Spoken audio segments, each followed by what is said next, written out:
मसीह में आप सबकी सलामती हो। कुज़ाक 4 बाब और उसकी 9 आयत। उसने कहा, मैं ज़रूर तेरे साथ चलूंगी, लेकिन इस सफ़र से जो तू करता है तुझे कुछ इज्जत हासिल ना हो, क्योंकि खुदावंद सीसरा को एक औरत के हाथ बेच डालेगा।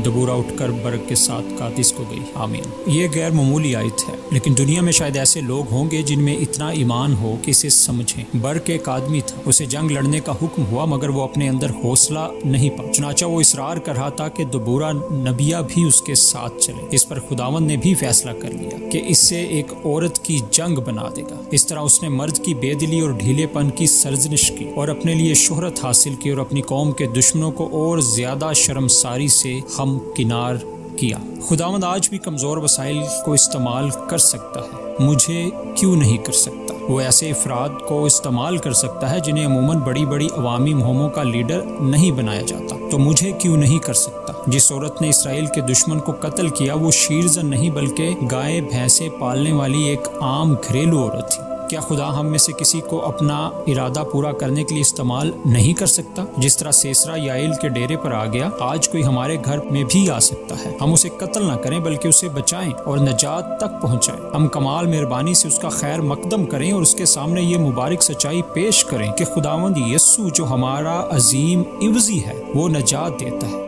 उसे ये हुक्म समझाएं कि ईमान ला और जीता रहे। कौन जानता है कि शायद आज कोई मजबूत दिल वाला गुनहगार खुदा के सामने झुककर अपनी जिंदगी उसके सुपुर्द करते। आमीन।